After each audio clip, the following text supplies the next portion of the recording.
Amen. Amen. Donc, on va prendre le premier texte, le texte qui a commencé tout ce qu'on a vu à date, là. C'est le texte d'Éphésiens 6, 10 à 18. Il dit, « Au reste, fortifiez-vous dans le Seigneur et par sa force toute puissante. » Donc, on est fortifié par lui, par sa force à lui. « Revêtez-vous de toutes les armes de Dieu afin de pouvoir tenir ferme contre les ruses du diable. » Juste là, on voit que on a des armes défensives. Hein? Mais il y a aussi des armes offensives. Car nous n'avons pas à lutter contre la chair et le sang, mais contre les dominations, contre les autorités, contre les princes de ce monde des ténèbres, contre les esprits méchants dans les lieux célestes. C'est pourquoi prenez toutes les armes de Dieu afin de pouvoir résister dans les mauvais jours et tenir ferme après avoir tout surmonté. Tenez donc ferme, ayez à vos reins la vérité pour ceinture, revêtez la cuirasse de la justice, mettez pour chaussure à vos pieds le zèle que donne l'évangile de paix. Prenez par-dessus tout cela le bouclier de la foi avec lequel vous pourrez éteindre tous les traits enflammés du malin. Prenez aussi le casque du salut et l'épée de l'esprit, qui est la parole de Dieu. Faites en tout temps, par l'Esprit, toutes sortes de prières et de supplications. Veillez à cela avec une entière persévérance. C'est dans ce dernier verset aujourd'hui qu'on va plonger. Hein, faites en tout temps, par l'Esprit, toutes sortes de prières et de supplications. Veillez à cela avec une entière persévérance. Ça veut dire quoi? C'est que on a à prier. Pas une fois de temps en temps. Tout le temps. Et on prie par l'Esprit. Ça, on va voir ça une autre semaine. Mais on prie par l'Esprit toutes sortes de prières. Donc, il n'y a pas juste une sorte de prière. Il n'y a pas juste des prières d'autorité, il y a différentes sortes de prières, puis on va en voir quelques-unes aujourd'hui, mais tous sont remplis de foi et des supplications. Des supplications. C'est ça qu'on va voir aujourd'hui en plus. Et veillez à cela avec une entière persévérance. La persévérance, moi, ça me démontre de la foi. Hein? Si tu ne persévères pas, c'est parce que tu n'as pas la foi. Ou tu as été enseigné d'une mauvaise manière en pensant que tu dis une chose une fois et c'est réglé. Non, la foi, ça l'amène la persévérance. Et c'est ces choses-là qu'on va voir aujourd'hui. Prenons un premier texte, dans Luc 18, 1 à 8. Parce que Jésus leur adressa une parabole pour montrer qu'il faut toujours prier et ne point se relâcher. Ça vient coller le texte qu'on vient de voir. Il faut toujours prier et ne point se relâcher. Il dit, il y avait dans une ville un juge qui ne craignait point Dieu et qui n'avait d'égard pour personne. Hein? C'est le contraire à l'Évangile, ça. T'aimes pas Dieu, t'aimes pas les autres. L'Évangile, c'est que t'aimes Dieu et t'aimes les autres. Hein? Qui n'avait pas égard pour personne. Il avait aussi dans cette ville une veuve qui venait lui dire « Fais-moi justice de ma partie adverse. » Pendant longtemps, il le refusa. Mais ensuite, il dit en lui-même « Quoique je ne crains point Dieu et que je n'ai point égard de personne, néanmoins, parce que cette veuve m'importune, je lui ferai justice afin qu'elle ne vienne pas sans cesse me rompre la tête. » Le Seigneur ajouta, « Entendez ce que dit le juge inique. Et Dieu ne fera-t-il pas justice à ses élus, à celui qui aime, qui crie à lui jour et nuit? Et tardera-t-il à leur égard? Je vous le dis, il leur fera promptement justice. Mais quand le Fils de l'homme viendra, trouvera-t-il de la foi sur la terre? » On voit que la prière, la persévérance et la foi vont ensemble. La prière, c'est quelque chose qui devait demander. Mais Jésus, il lui dit ça pour lui montrer qu'il faut toujours prier et ne point se relâcher. Moi, si j'avais une faiblesse, si je pouvais vous décrire une faiblesse dans ma vie, c'est la prière. Pourquoi? Parce que je ne suis pas toujours en train de prier. Oui, de plus en plus. Oui, c'est toujours grandissant. Mais si je me tiens au texte, je ne suis pas toujours en train de prier. Surtout quand je fais quelque chose. Surtout quand j'ai besoin. Mais il faut améliorer ces choses-là. C'est des choses qu'on doit grandir. Et puis, le Seigneur, dans ce passage-là, ici, mais quand le Fils de l'homme viendra, trouvera-t-il de la foi sur la terre? Est-ce qu'il va trouver du monde qui prie encore? Parce que c'est le contexte. Le contexte, il vient conclure là. Il faut toujours prier. Est-ce que quand je vais revenir, je vais trouver encore du monde qui prie, ou du monde découragé, du monde qui ne savent plus si ça vaut la peine de prier, du monde qui ont été bafoués, mais ça. Le Seigneur nous a toujours dit que le juste vivra par la foi. Si je te dis, tu vas vivre par la foi, puis tu dis, il arrive des épreuves, ben c'est parce qu'il arrive des épreuves que tu peux vivre par la foi. S'il n'y a pas d'épreuve, tu n'appelles pas ça de la foi. Tu sais, mon auto est toujours plein, le frigidaire est toujours plein, je suis comblé partout. Est-ce que je vis par la foi? Pas vraiment, parce que je n'ai pas de difficulté. Mais la journée où je suis en difficulté, quelqu'un est malade, j'ai des problèmes émotionnels, j'ai des problèmes relationnels, avec Dieu même, ou avec les autres. Là, je dois vivre par la foi. Je dois m'accrocher. Puis la foi, on le sait tous que la foi vient de ce qu'on entend, et ce qu'on entend vient de la parole de Dieu, de Christ. Hein? Donc, on doit garder la foi. C'est pour ça que le Seigneur lui dit, quand je vais revenir, vas-tu trouver encore de la foi? Est-ce qu'il va y avoir encore des gens qui vont lire ma parole? Parce que la foi vient de la parole. Est-ce qu'il y a encore des gens qui vont me faire confiance? Est-ce qu'ils vont avoir abandonné? Ou ils vont avoir reçu tellement qu'un coup qu'ils ont reçu, ils pensent que c'est pour eux qui sont bénis. Sachez que si nous sommes bénis, c'est pour bénir. C'est impossible que vous soyez bénis que pour vous-même, parce qu'on est des beaux, des belles personnes, puis on est très gentils. À part Daniel, il n'y a pas personne de bien gentil. Non, vous comprenez qu'il n'y a personne qui mérite de quoi de Dieu. Ce n'est pas parce qu'on est gentil, c'est parce que Dieu nous aime. Et il veut qu'on soit bien. Mais il ne veut pas qu'on soit seulement bien. Il veut qu'on fonctionne bien et qu'on lui appartienne.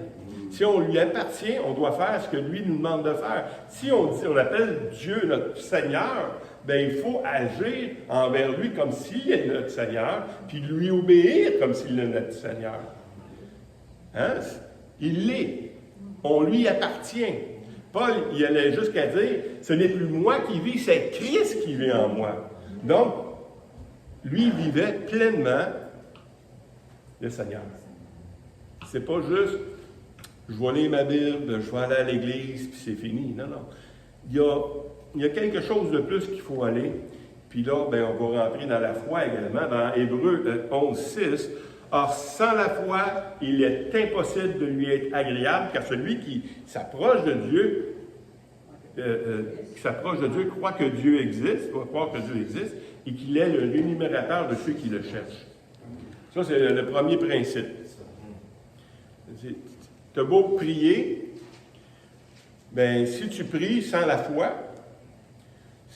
Dieu t'appelle un insensé. Si tu fais une prière, constamment la même prière, mais sans croire que ça va arriver, Dieu t'appelle un insensé. Parce que pour s'approcher de Dieu, il faut croire. Hein? Daniel, il a commencé avec ça la semaine passée. Hein? Quand vous avez reçu Dieu, quand vous avez reçu le don de Dieu, vous avez cru, ça a toujours resté. Hein? C'est la foi. La foi est là, c'est clair. Mais la foi doit aller plus loin que ça. Mais la foi va aller quand tu t'approches de Dieu, là, il faut que tu sois convaincu que Dieu va te répondre, qu'il est le rémunérateur de ceux qui le cherchent. Parce que c'est lui qui a les besoins. C'est lui qui répond, c'est-à-dire à nos besoins. Nous, on a des besoins, lui, il répond à nos besoins particuliers, nos besoins relationnels, et ainsi de suite. Dieu fait toutes sortes de choses, de toutes sortes de manières également. Ça aussi, il ne faut pas tomber dans l'autre côté. Hein? Parce que là, d'un côté, on fait les choses par habitude, on prie par habitude. L'autre côté, c'est que non, tout va arriver, tout va être correct. Puis là, tu développes un principe. Moi, je fais ça comme ça, là, parce que j'ai réussi, là. Vous allez dire la prière là, comme une formule magique. Ça va arriver. Hein? Dites 3 fois votre, tu sais, je sais pas quoi, là. Il marque ça même dans le journal, là, des fois, là. Parce que c'est comme une formule magique. Non. Jésus, là, il ne sort pas d'une bouteille, là, tu sais, c'est pas... Il ne sort pas de là. Il est là, il nous aime, puis il veut répondre à nos prières. Mais il faut croire qu'il a la capacité et qu'il nous aime. Parce que j'ai écouté une des prédications de Pasteur Jeff, puis il disait, il venait parler aussi au groupe du mercredi, puis lui, ça a pris 2 ans avant qu'il croie que Dieu l'aime vraiment. Ah ouais. Puis Stéphane, il me dit, ben, il est chanceux, moi, ça a pris bien plus longtemps que ça. Mais tu peux croire à Dieu, mais qui t'aime toi vraiment. Souffrir, puis être en lutte, puis combattre encore aujourd'hui, assis dans l'église, dans une démarche sainte, avec Dieu, espérant accueillir cet amour-là. C'est ça. Et la croire pleinement. Fait qu'il faut la croire, ça. Dieu nous aime. Puis il veut répondre. Il veut notre bien. Puis quand il dit de pardonner à ton prochain, là, c'est pas nécessairement pour l'autre qui dit ça, c'est pour toi. C'est parce qu'il t'aime. Il sait que ça va détruire ta vie si tu ne pardonnes pas. Fait que c'est son amour. Il va te le démontrer, il va toujours faire ces choses-là. On va passer à l'autre passage. Luc 11, 9 à 13. Et moi, je vous dis, demandez et l'on vous donnera. Cherchez et vous trouverez. Frappez et l'on vous ouvrira. Car quiconque, il y a un quiconque ici, c'est pas juste l'élite de l'Église, c'est pas juste ceux qui ont un poste dans l'Église, c'est pas juste ceux qui ont fait plein d'affaires. Quiconque demande, reçoit, celui qui cherche trouve, et l'on ouvre à celui qui frappe. Tu as juste à faire ce qu'il te demande de faire. Quel est parmi vous le père qui donnera une pierre à son fils s'il lui demande du pain? Ou s'il lui demande un poisson, lui donnera-t-il un serpent au lieu d'un poisson? Ou s'il demande un œuf, lui donnera-t-il un scorpion? Si donc, là, vous autres, là, vous êtes méchants, comme vous l'êtes, vous savez donner de bonnes choses à vos enfants, à combien plus forte raison le Père Céleste donnera-t-il le Saint-Esprit à celui qui lui demande? Si tu demandes quelque chose à Dieu, il va te le donner. Parce qu'il t'aime. Mais si tu demandes avec foi, et si tu demandes aussi selon sa volonté. Parce que moi, si je lui demande là, $1 million, puis c'est pas sa volonté, puis ça pourrait me détourner aussi de mes obligations. Il ne me le donnera pas. Pourquoi? Parce qu'il m'aime. Fait que des fois, il ne donne pas parce qu'il m'aime aussi.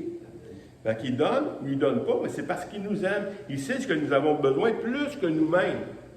Donc, le Seigneur, il faut croire en sa bonté, il faut croire qu'il nous aime et qu'il veut faire les choses. Et une des choses que le Seigneur a faites quand il a dit aux disciples qui voulaient montre-nous comment prier, il dit, voici comment donc vous devez prier dans Matthieu 6, 9.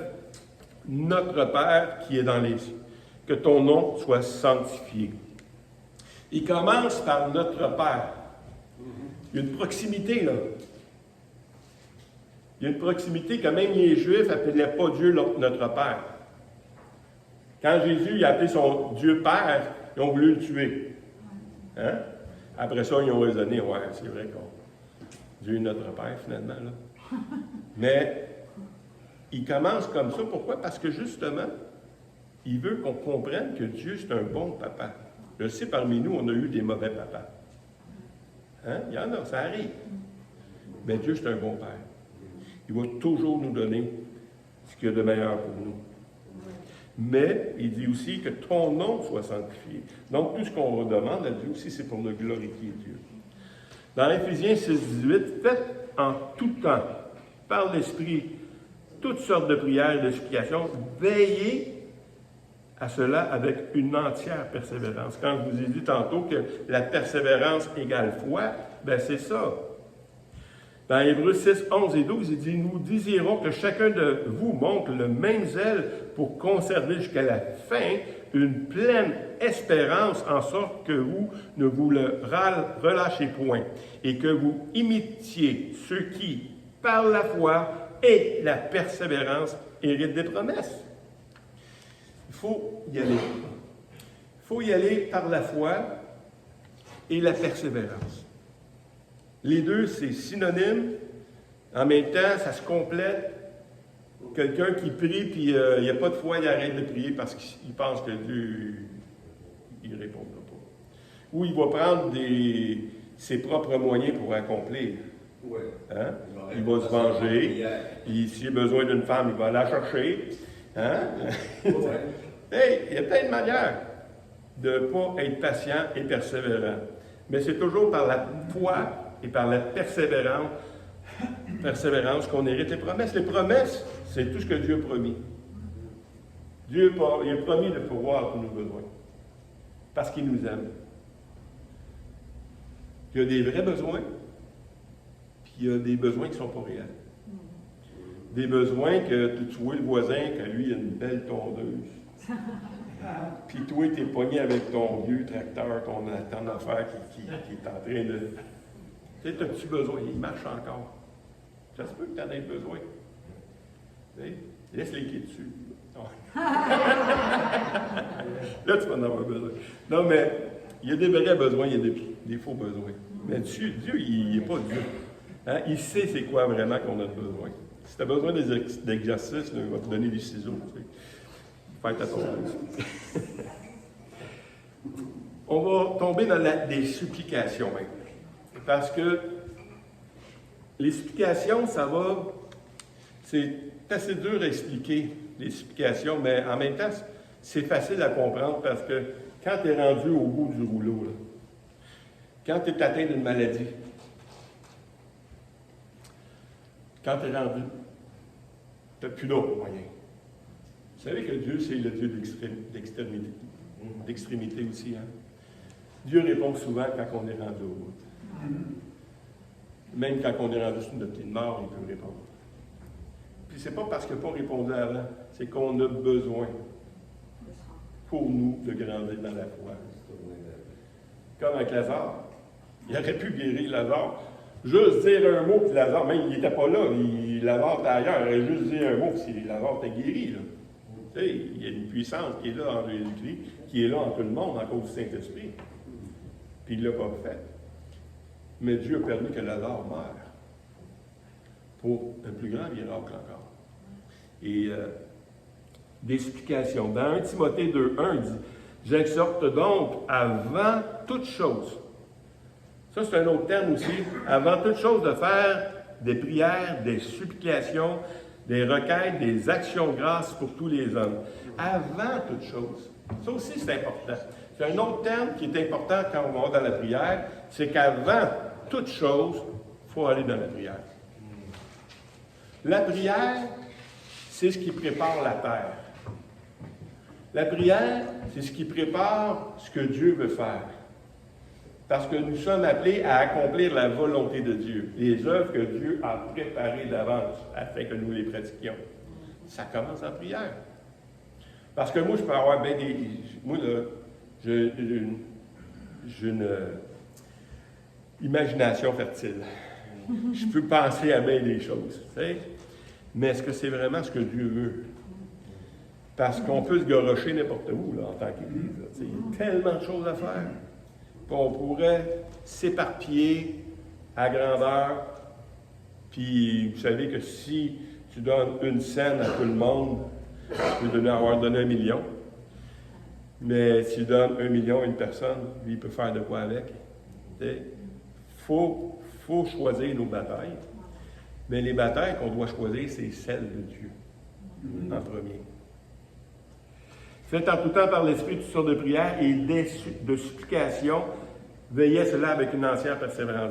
Les supplications. Nous désirons que chacun de vous, dans Hébreux 6, 11, 12, nous désirons que chacun de vous montre le même zèle pour conserver jusqu'à la fin une pleine espérance, en sorte que vous ne vous relâchiez point et que vous imitiez ceux qui parlent la foi et la persévérance. Non, on l'a déjà lu, ça, désolé. On va voir la définition. Je ne sais pas si j'ai mis de la définition. La définition est là. Nous pouvons définir la supplication comme une forme de prière, un appel à l'aide de Dieu. Le terme véhicule un esprit de révérence et de dévotion, une prière solennelle adressée à une puissance supérieure. Une supplication, là, c'est que tu y vas dans la crainte, tu y vas aussi en sachant très bien que s'il ne répond pas, ça se peut que tu ne l'aies pas. On va voir un exemple plus tard, à la fin. Mais il y a d'autres passages, par exemple, parce qu'on est en train de parler ici de prière d'autorité. Fait que je vais prendre un passage d'autorité, puis on finira avec un autre passage de supplication. Je parle dans Daniel 9, 20 à 23. Quand Daniel a mis à cœur de prier, je parlais encore, je priais, je confessais mon péché, le péché de mon peuple d'Israël, et je présentais mes supplications à l'Éternel. C'est que si Dieu ne répond pas, ça peut aller mal. Mon Dieu, en faveur de la sainte montagne de mon Dieu. Je parlais encore dans ma prière quand l'homme Gabriel, que j'avais vu précédemment dans une vision, s'approcha de moi d'un vol rapide. Au moment de l'offrande du soir, il m'instruisit et s'entretint avec moi. Il me dit, Daniel, je suis venu maintenant pour ouvrir ton intelligence. Lorsque tu as commencé à prier, la parole est sortie et je vins pour te l'annoncer. Wow. Si Daniel n'avait pas prié, il n'y a rien qui se passe. Mais Daniel a commencé à prier. Et aussitôt qu'il a commencé à prier, il y a quelque chose qui s'est délié dans le ciel. Hein? Ce que vous délirez sur la terre sera délié dans le ciel. Hein? Il y a une puissance qui est là. Puis on n'a pas à lutter contre la chair et le sang, mais contre des autorités, toutes ces choses-là. Donc, il dit à Daniel, aussitôt que tu as commencé à prier, la parole est sortie et je viens pour t'annoncer car tu es un bien-aimé. Est-ce qu'on comprend qu'on est des bien-aimés? On est des bien-aimés. Sois attentif à la parole et comprends la vision. Wow! On voit dans le premier texte ici que Daniel, quand il a commencé à prier, ça a brisé quelque chose. Ça a brisé quelque chose qui était lié. Satan vient pour lier, détruire, tuer, égorger, ainsi de suite. Le deuxième passage, on voit encore plus clairement dans Daniel 10, 12 à 14. Il me dit, ne crains rien, car dès le premier jour où tu as eu à cœur de comprendre et de t'humilier devant ton Dieu, tes paroles ont été entendues. Et c'est à cause de tes paroles que je viens. La prière, c'est à cause de tes paroles que je viens. Le chef du royaume des Perses m'a résisté 21 jours. Mais voici Michaël, un autre archange, qui, l'un des principaux chefs, est venu à mon secours. Je suis demeuré là auprès des rois de Perse. Je viens maintenant pour te faire connaître ce qui doit arriver à ton peuple et dans la suite des temps, car la vision concerne encore ces temps-là. C'est tellement puissant. Il y a une guerre dans le ciel. Pensez qu'il y a une guerre juste à terre. Ce qui se passe ici, ça reflète ce qui se passe dans le ciel. Et si les hommes ne prient pas, s'ils n'ont pas à cœur de prier, s'ils n'ont pas à cœur de comprendre ces choses-là, il ne se passera rien. Donc, il faut aller dans le domaine spirituel. Puis Paul, c'est pour ça que quand Paul parle, il dit qu'on n'a pas à lutter contre ces choses-là. Priez, faites attention, il y a des choses dans le spirituel, puis c'est là qu'on doit combattre. Parce que ce que vous voyez ici, là, c'est juste le reflet de ce qui se passe en l'air. Et puis là, priez. On est souvent en train de critiquer tout ce qui se passe au niveau du gouvernement, au lieu de prier. Si on commence à prier pour que ça soit débloqué en l'air, parce que dans la prière de notre Père, que ta volonté soit faite sur la terre comme au ciel. Wow! Fait que si on est capable de commencer à prier, à prendre notre responsabilité, il peut arriver des choses. Mais si on commence à critiquer constamment, à dire des choses, au lieu de prier, prendre notre responsabilité de prier pour que les choses changent, on va se lamenter jusqu'à la fin. Parce qu'il n'y a rien qui va bouger. Mais si on commence à prier, à déclarer les choses, à déclarer les bonnes choses sur nos gouvernements, à déclarer que l'Esprit va changer les choses. Parce que, selon la parole de Dieu, là, il n'y a pas d'autorité sur cette terre qui a été établie sans que ce soit la volonté de Dieu. Il n'y a pas d'autorité. Même les méchants. Même les pourris comme Hitler. Même ils ont tous été établis pour une raison. Mais si l'Église se tait et se plaint comme le peuple d'Israël dans le désert, il s'est plaint, il était chantier, il s'est plaint, il était chantier. Mais nous, si on se plaint, on va demeurer avec le problème. Si on veut que le problème change, bien, c'est nous qui doit changer. On doit commencer à prier, puis intercéder, et on doit même supplier Dieu pour notre nation. On doit supplier Dieu que les gouvernements, que nos conseils de ville changent constamment, parce que les conseils de ville, présentement, sont tous contre l'Église. Puis ils ne se cachent pas de ça. Vous n'avez pas le droit parce que vous êtes une Église. Ils le disent ouvertement, même si ça va contre la Charte de liberté, même si ça va contre plein d'autres lois, ils le font pareil. Mais le point ici, c'est qu'il faut toujours prier, ne pas se relâcher. Paul, je ne sais pas si on va le voir, mais le passage, je ne sais pas si je l'ai mis, mais il dit prier pour tous les hommes, afin qu'on mène une vie paisible. C'est parce qu'il n'y avait pas une vie paisible. Au lieu de critiquer, ils ont commencé à prier. Puis Paul leur a dit, priez pour qu'on ait une vie paisible. Qu'on garde cette liberté-là. Oui, ça va arriver un jour, parce que la Bible nous dit qu'un jour, ça va arriver que tu n'auras plus le droit de prêcher. Tu n'auras plus le droit de dire, par exemple, ton opinion sur l'homosexualité. Tu n'auras plus le droit de dire ton opinion sur l'avortement, de risque de conséquences. Mais en attendant, prions. Et on va voir Dieu. Ou si c'est parce qu'on prie, puis on ne croit pas que Dieu va agir, ben non, Dieu ne pourra pas agir avec eux autres. Ils sont tellement épais. Non. Dieu, il agit avec nous autres, si on est épais. Puis Dieu, il agit avec nous autres. Mais il peut le faire avec eux autres aussi. Un jour, tout genou va fléchir dans le ciel et sur la terre. Amen. Mais c'est ça, pour ça, il faut que l'Église prenne ses responsabilités. Dans Philippiens 4, 6 à 7, ne vous inquiétez de rien, mais en toutes choses, faites connaître vos besoins à Dieu par des prières et des supplications, encore une fois, avec action de grâce. Et la paix de Dieu qui surpasse toute intelligence gardera vos cœurs et vos pensées en Jésus-Christ. Ça, c'est un autre beau texte, je trouve. Parce qu'il dit, on a des inquiétudes, on a toutes sortes d'inquiétudes dans nos vies. Que ce soit pour nos enfants, que ce soit pour... peu importe, on a toutes sortes d'inquiétudes. Mais quand tu pries, supplie Dieu, toutes sortes de prières, des supplications. Mais il faut que ça se termine avec des actions de grâce. Pourquoi l'action de grâce vient à la fin? Parce que si tu n'as pas prié jusqu'à temps que tu sois convaincu que Dieu va agir, si tu n'as pas cette paix-là que Dieu va répondre à ta prière, c'est que tu n'as pas prié assez, mon ami. Tu n'as pas prié assez. Tu as juste prié d'une manière superficielle. Ah, je vais dire ça. Il me demande de le faire, on va le faire. C'est la même chose que quand tu lis ta Bible. Ah, il faut que je lise ma Bible, je vais lire ma Bible. Non. Il y a une attitude de foi, de persévérance, de confiance en Dieu tellement que tu pries jusqu'à temps que la paix vienne en toi. Puis là, tu peux dire merci Seigneur, parce que tu vas répondre à mon besoin. Hein? Ça, c'est une prière. Ça, c'est quelque chose qui découle. L'action de grâce. L'action de grâce, souvent, vient avant même d'avoir obtenu la réponse à notre prière. Hein, dans Marc 11, 24, il dit que c'est pourquoi je vous dis tout ce que vous demanderez en priant, croyez que vous l'avez reçu et vous le verrez s'accomplir. Wow!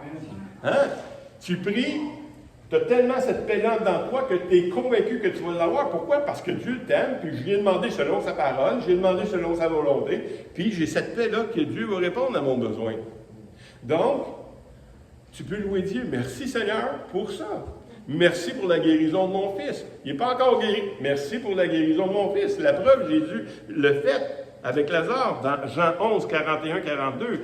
Il dit, il ôtèrent la pierre et Jésus leva les yeux en haut. Il dit, Père, je te rends grâce de ce que tu m'as exaucé. Il n'est pas encore sorti du tombeau, là. Hein? Il n'est pas encore sorti du tombeau. Pour moi, je savais que tu m'exauces toujours, mais j'ai parlé à cause de la foule qui m'entoure afin qu'ils croient que c'est toi qui m'as envoyé. Jésus, il était tellement sûr que les choses, il était pour arriver, qu'il remerciait déjà Dieu pour ça. Merci, tu m'exauces toujours. Puis il y a beaucoup de choses aussi qui se passent de même. On le voit dans l'Ancienne Alliance, hein?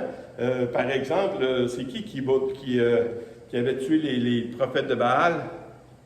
Élie qui s'en va là, puis il met au défi les prophètes de Baal. Il faut être osé, là. Hein? Non, il était pas osé, c'était Élie. C'était Élie. Mais osé, il était peut-être en Élie, non? Non, mais, tu sais, là, tu as un groupe devant toi, tu es tout seul, là. Si ça ne marche pas, tu as de l'air fou. Hein? Mais il y avait cette confiance-là en l'Éternel. Parce qu'il y avait cette communion-là avec Dieu. Puis il savait s'il le faisait, c'était pour arriver. Puis il les a même écœurés, tu sais, il les a bavés un peu, tu sais. C'est moqué. Hey, parlez plus fort, peut-être qu'il dort, il est peut-être en voyage. Puis lui, aussitôt, boum, ça arrive. Ben ça, il aurait pu remercier Dieu pour ça. C'est pour ça qu'il dit que Jésus dit, le royaume des cieux, c'est de me connaître, moi et mon Père. Plus que tu le connais, plus ta confiance grandit, Exact. plus que tu le vois agir. Tu sais qu'il va agir parce que tu as l'habitude de toute façon. Il faut apprendre à marcher avec Dieu. Parce que si tu n'as jamais marché avec Dieu, tu ne sais pas s'il va répondre. Mais si tu apprends tranquillement, mettons, on prend la guérison par exemple. C'est pas quand tu as le cancer qu'il faut apprendre à avoir de la foi pour la guérison. Hein? Commence avec un rhume.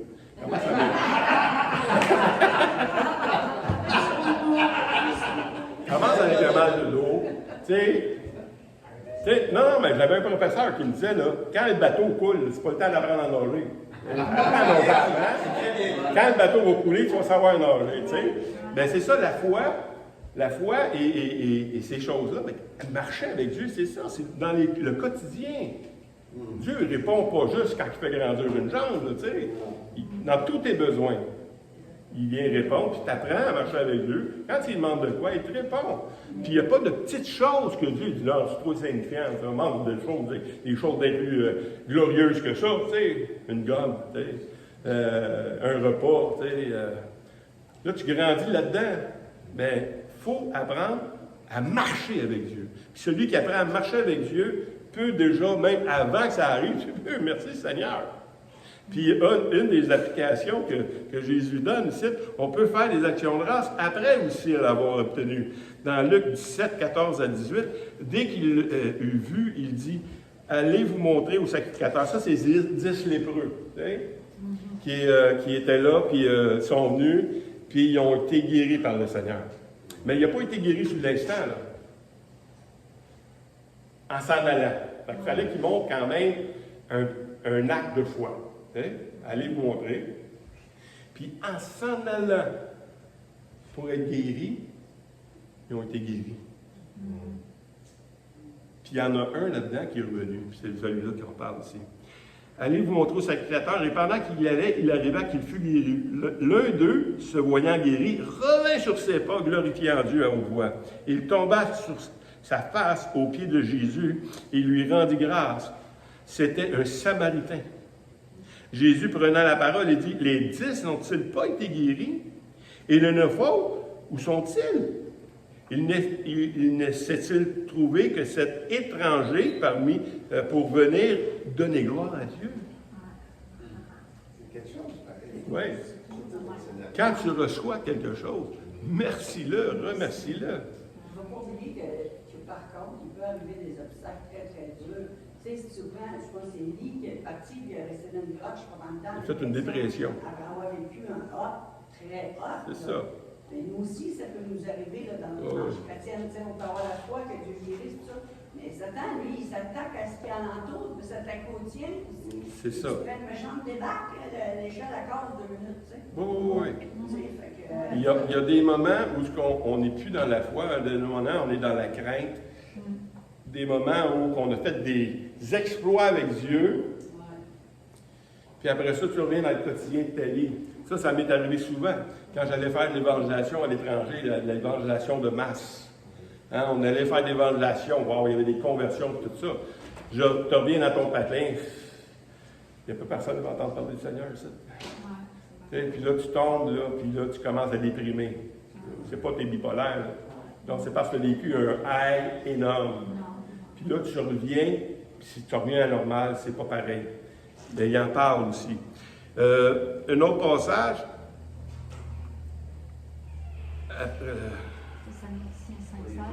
Thessaloniciens 5,16. Soyez toujours joyeux, priez sans cesse, rendez grâce en toutes choses, car c'est la volonté, c'est à votre égard la volonté de Dieu en Jésus-Christ. Dieu veut te bénir, puis souvent la bénédiction arrête parce que tu ne le partages pas. Quand il vous arrive des choses, là, hey, j'ai de quoi s'est passé cette semaine. Dis-le, glorifie Dieu. C'est une action de grâce. C'est de remettre à Dieu tout ce qui est arrivé. Te prier, ça arrive, remets ça devant les autres. Éphésiens 5, 19, 20. Entretenez-vous par des psaumes, par des hymnes, par des cantiques spirituels, chantez, célébrant de tout votre cœur les louanges du Seigneur. Rendez continuellement grâce pour toutes choses à Dieu, le Père, au nom de notre Seigneur Jésus-Christ. Des fois, quand les actions de grâce, là, ça peut se faire en groupe aussi. Comme la prière. Des fois, tu ne sais plus quoi prier. C'est bon de prier en groupe. C'est bon d'avoir des partenaires de prière. Et des partenaires d'adoration également. Et on peut le faire après, mais Jésus dit à Thomas, il a dit quoi à Thomas? Parce que tu as vu, tu as cru, heureux ceux qui n'ont pas vu et qui ont cru. Quand tu dis ton action de grâce avant que ça arrive, tu es en train de démontrer ta foi. Il y a une récompense qui est là, que le Seigneur bénit. Vous savez, il y en a un qui est venu, un centenier, je pense que c'est un centenier qui est venu voir Jésus, puis il dit, non, reste là, fais juste dire un mot, puis je sais qu'on va être guéri. Il est déjà en train de rendre gloire à Dieu. Puis Jésus, il dit quoi? Il dit, même en Israël, je n'ai pas trouvé de si grande foi. Puis nous autres, que l'Esprit, on doit aller davantage là-dedans. Je vais terminer avec une histoire. Cette histoire-là, vous la connaissez, en tout cas j'espère que vous la connaissez, c'est l'histoire de Anne. Anne, la mère de Samuel. Anne, c'était la deuxième femme d'un homme, et puis elle n'avait pas d'enfant. Fait qu'on va le commencer dans 1 Samuel. Non, je ne l'ai pas écrit, c'est vrai. Anne se levait après que l'on eut mangé, parce que chaque année, il allait à un endroit pour faire des sacrifices. Puis à chaque fois qu'elle y allait, c'est pas sa belle-sœur, c'est sa belle-femme. C'est quoi? L'autre femme, je ne sais pas comment tu l'appelles, l'autre, mais la deuxième femme, elle y rappelait tout le temps, t'en as pas d'enfant. Puis elle avait une trollée, tu sais, des filles et des garçons. Puis ça venait tout haut, la chalet. Puis là, à chaque fois qu'elle montait là-bas, ça lui faisait comme un poignard. Tu sais? La classification. Le sacrificateur, Anne se levait après qu'on lui eut mangé, il but à Silo. Le sacrificateur Élie était assis, le passage de 1 Samuel 1, 9 à 18. Il était assis sur un siège près de l'un des poteaux du temple de l'Éternel. Et l'amertume dans l'âme, elle pria l'Éternel en versant des pleurs, des supplications. Ça fait longtemps. Ça ne marche pas. Elle fit un vœu. en disant, Éternel des armées, si tu daignes regarder l'affliction de ta servante, si tu te souviens de moi et n'oublie point ta servante, et si tu donnes à ta servante un enfant mâle, je le consacrerai à l'Éternel pour tous les jours de sa vie, et le rasoir ne passera point sur sa tête. Comme il est resté longtemps en prière devant l'Éternel, Élie observa sa bouche, et il parlait dans son cœur. Elle parlait dans son cœur, elle ne faisait que de remuer ses lèvres, mais on n'entendait point sa voix. Élie pensait qu'elle était ivre.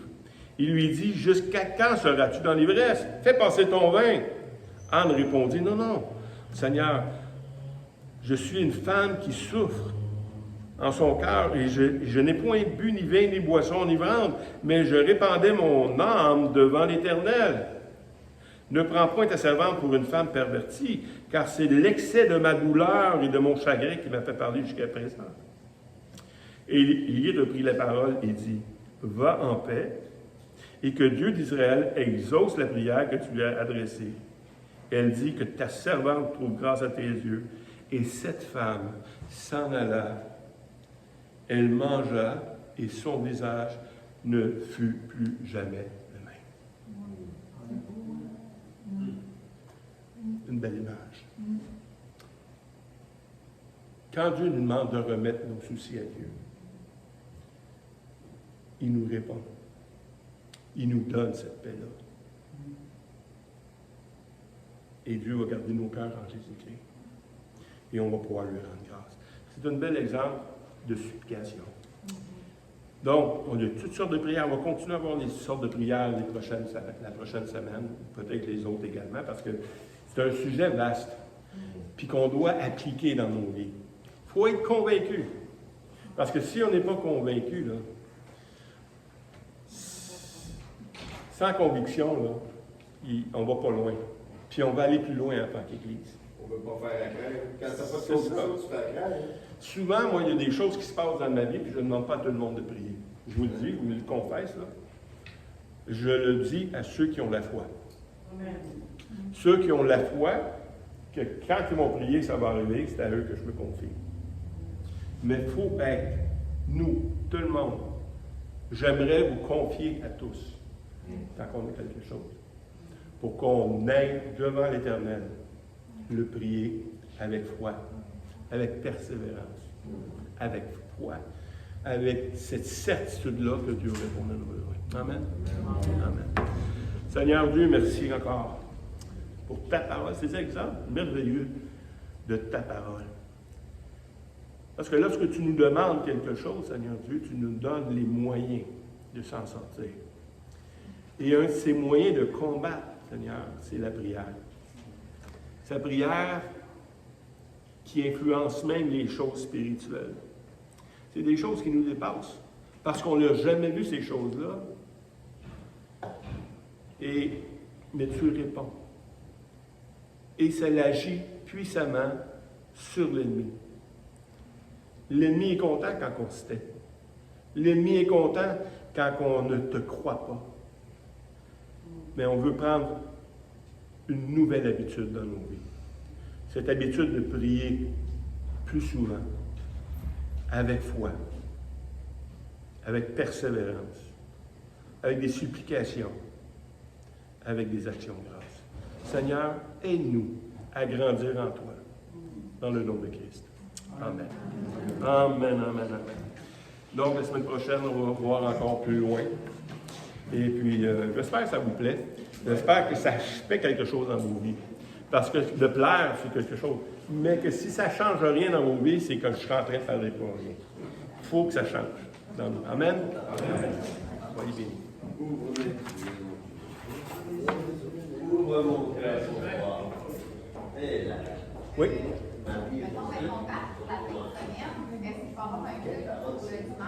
Il va y avoir un culte pour le dimanche parce que j'ai demandé à Jacques Plante de venir ici.